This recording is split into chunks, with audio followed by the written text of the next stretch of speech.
दोस्तों, मैं Chhotu Lal Saini CDRK Saini BEd classes की ओर से सायकालीन क्लास में आप सभी का हार्दिक स्वागत है, अभिनंदन है। आज की जो हमारी क्लास होगी इसमें हम विकलांगता के प्रकार एवं विकलांगता के कारण के बारे में अध्ययन करेंगे कि विकलांगता के कौन कौन से प्रकार है, विकलांगता कितनी श्रेणी में होती है, अलग अलग विकलांगता किस प्रकार प्राप्त होती है, तो विकलांगता के प्रकारों और विकलांगता के क्या कारण है कि इस भारतीय समाज या विश्व में जो विकलांग व्यक्ति है, दिव्यांग व्यक्ति है, अक्षमतावान व्यक्ति है, उनमें विकलांगता आने का मुख्य कारण क्या है। तो आप सभी मेरे साथ बने रहें। यदि आपने मेरे चैनल को सब्सक्राइब नहीं किया है तो जल्दी से सब्सक्राइब कर ले और पास ही बने बेल आइकन के बटन को भी दबा देवे, जिससे आपको मेरे YouTube चैनल पर मेरे द्वारा जब भी वीडियो अपलोड की जाती है उसके नोटिफिकेशन आपको मिले, आप अच्छा ज्ञान प्राप्त करें, अच्छी शिक्षा प्राप्त करें और अपने जीवन में सफल हो। इसी शुभकामना के साथ आज की क्लास में हम अध्ययन करते हैं विकलांगता के प्रकार एवं विकलांगता के कारण। विकलांगता के प्रकार है, इसके बारे में हम अध्ययन करते हैं कि विकलांगता के कौन कौन से प्रकार है। पहला प्रकार है लूले लंगड़े एवं हथकटी विकलांगता। देखिए, आपने कई बालक देखे होंगे, व्यक्ति देखे होंगे जिनके जो पैरों से लूले होते हैं, लंगड़े होते हैं, यानी पैरों में उनकी विकलांगता होती है। और कईयों के हाथ कटे हुए आपने देखे होंगे, यहाँ से या यहाँ से या यहाँ से। तो यह पहली जो विकलांगता है लूले लंगड़े एवं हथकटी विकलांगता कहलाती है। इसमें कई जो बालक या व्यक्ति होते हैं उनके पैर यहाँ से काट दिए जाते हैं या उन्हें कृत्रिम अंगों द्वारा उनकी विकलांगता को दूर करने का प्रयास किया जाता है। तो देखिए, ये विकलांगता हो सकती है कि या तो जन्मजात हो या वर्तमान समय में किसी दुर्घटना के कारण हुई हो। इसके बाद दूसरे नंबर की जो विकलांगता है एक या अधिक अंगों का लकवा संबंधी विकलांगता। देखिए, आपने देखा होगा कई व्यक्तियों या बालकों को पैरालाइसिस हो जाता है। पैरालाइसिस यानी लकवा, यानी शरीर का जो आधा हिस्सा है वो काम करना बंद कर देता है। रक्त जो का प्रवाह होता है या रक्त का परिसंचरण होता है वो रुक जाता है। इस कारण हमारे शरीर का जो आधा भाग है वो लकवा या पैरालाइसिस का शिकार हो जाता है, जिसमें शरीर के इधर का हिस्सा या इधर का हिस्सा, आंख, कान, हाथ, पैर काम करना बंद कर देते हैं। तो ये दूसरे प्रकार की विकलांगता है कि एक या एक से अधिक अंगों का लकवा संबंधी विकलांगता। नंबर 3 है पांव फ्री विकलांगता। देखिए, कई बालक होते हैं या व्यक्ति होते हैं जिनके ये पैरों के पंजे होते हैं। हमारे तो देखिए आगे की तरफ पंजे रहते हैं जिससे हम अच्छे से चप्पल पहन सकते हैं, जूते पहन सकते हैं। लेकिन जो पांव फ्री विकलांगता के अंतर्गत जो बालक या व्यक्ति होते हैं उनके पंजे आगे की बजाय पीछे इस तरह घूमे हुए होते हैं, तो वो पांव फ्री विकलांगता कहलाती है। तो नंबर 4 नंबर की विकलांगता है मेरुदंड की वक्रीय विकलांगता। देखिए, आपने कई व्यक्तियों या महिलाओं को देखा होगा जो मेरुदंड होता है यानी रीढ़ की हड्डी होती है वो झुकी हुई होती है, यानी जिसे हम कुबड़ी के नाम से जानते हैं। तो उस मेरुदंडीय विकृता के कारण उनका शरीर इस तरह झुक जाता है, तो ये मेरुदंडीय वक्रीय विकलांगता कहलाती है।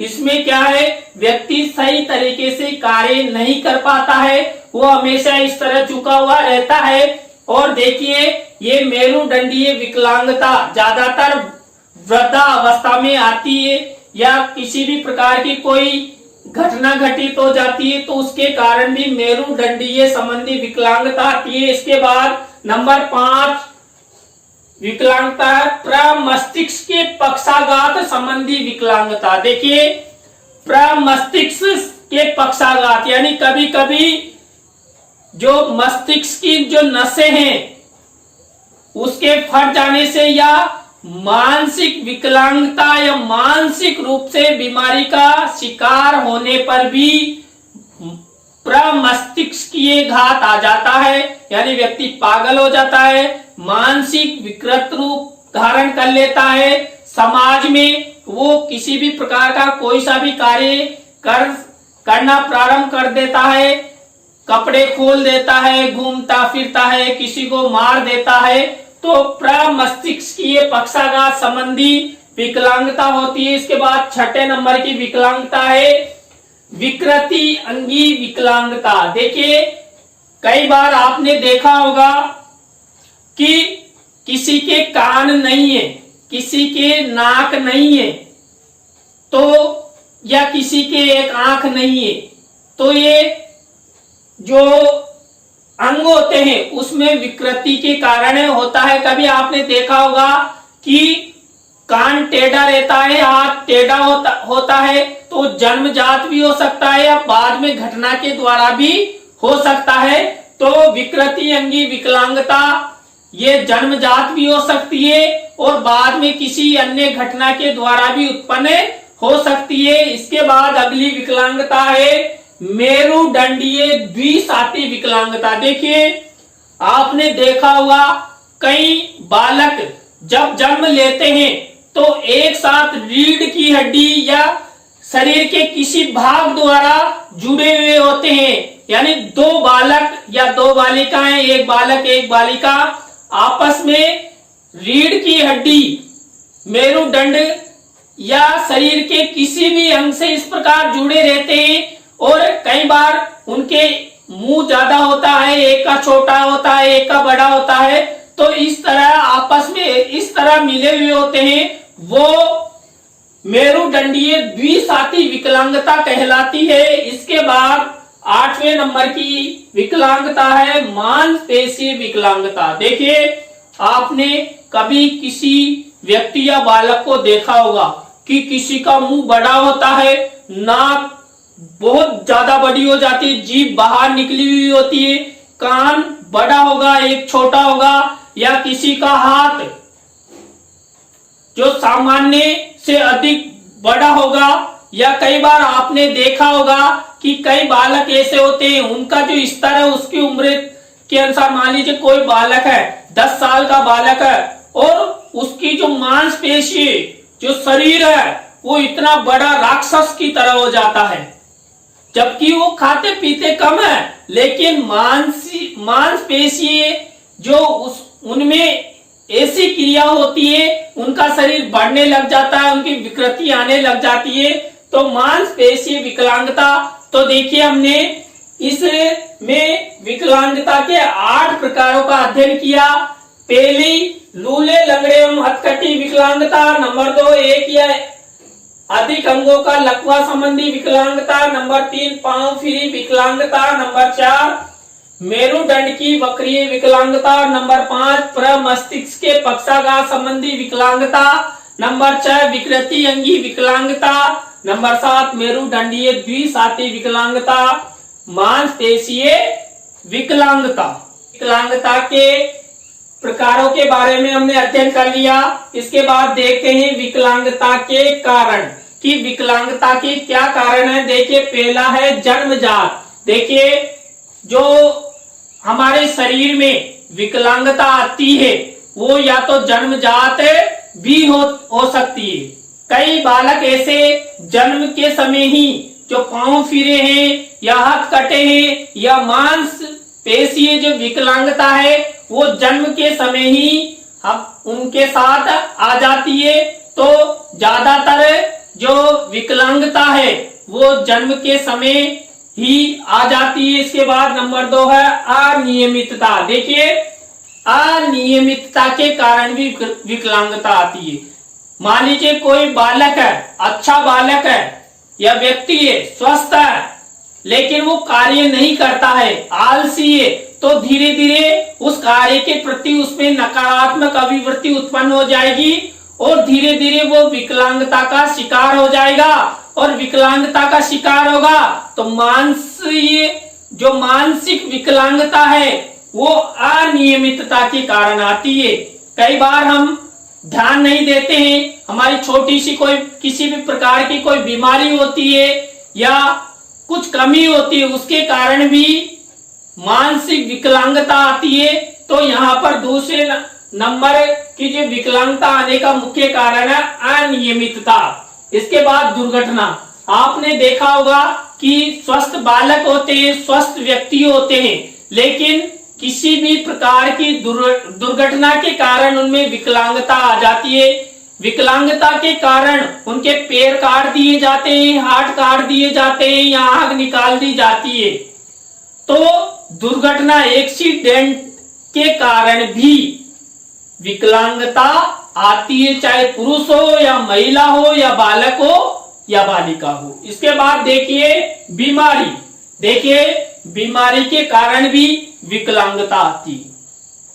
यदि कोई बालक है या व्यक्ति है अधिक बीमार रहता है तो उसमें अक्षमताएं उत्पन्न होगी और अक्षमताएं उत्पन्न होगी तो विकलांगता की श्रेणी में गिना जाएगा। और वो विकलांगता शारीरिक रूप से भी हो सकती है या मानसिक रूप से भी हो सकती है। तो बीमारी भी विकलांगता को लाने में महत्वपूर्ण भूमिका निभाती है। यदि कोई बालक या व्यक्ति स्वस्थ होगा तो उनमें किसी भी प्रकार की कोई भी विकलांगता नहीं आएगी। यदि बालक बीमार है, व्यक्ति बीमार है और उस बीमारी पर हमने ध्यान नहीं दिया, कई बार आपने देखा होगा कि हमारे हाथ में लग जाती है और वो हाथ धीरे धीरे कैंसर की बीमारी का रूप धारण कर लेता है। फिर हम डॉक्टर को दिखाने के लिए जाते हैं तो डॉक्टर कहता है कि हाथ तो यहाँ से कटेगा या ये पैर यहाँ से कटेगा। क्यों? क्योंकि उनकी बीमारी के कारण कि जो कैंसर हो गया वो आगे बढ़ रहा है, तो उससे दूर या हाथ या पैर काटा जाएगा। तो हमेशा किसी भी प्रकार की कोई घातक बीमारी हो जाए या एक फैलने वाली बीमारी हो जाए तो विशेष ध्यान रखें, जिससे उन्हें जो बीमारी के कारण किसी प्रकार की विकलांगता नहीं आए, समय रहते ध्यान दिया जाए। इसके बाद अब वृद्धावस्था। देखिए वृद्धावस्था में जो मेरुदंडीय रीढ़ की हड्डी संबंधी जो विकलांगता है वो आ जाती है। विकलांग जो वृद्धावस्था होती है उसमें जो पैरालाइसिस, लकवा संबंधी बीमारियां भी अधिक होती है। उसमें जो वयोवृद्ध व्यक्ति होते हैं उनके जो शरीर है, उनके जो अंग है, रक्त परिसंचरण है, वो काम करना कम कर देता है। तो इस कारण भी उनमें विकलांगता आ जाती है। तो आज की क्लास में हमने विकलांगता के प्रकार और विकलांगता के कारणों का अध्ययन किया। आपको वीडियो कैसा लगा कमेंट्स में जरूर बताएं और यदि आपको वीडियो अच्छा लगता है तो लाइक करें, कमेंट्स करें और अन्य जो आपके सहपाठी हैं, आपके मित्रगण हैं, उन सभी को मेरे चैनल और वीडियो का लिंक शेयर करें। नए टॉपिक के साथ हम फिर मिलेंगे। धन्यवाद।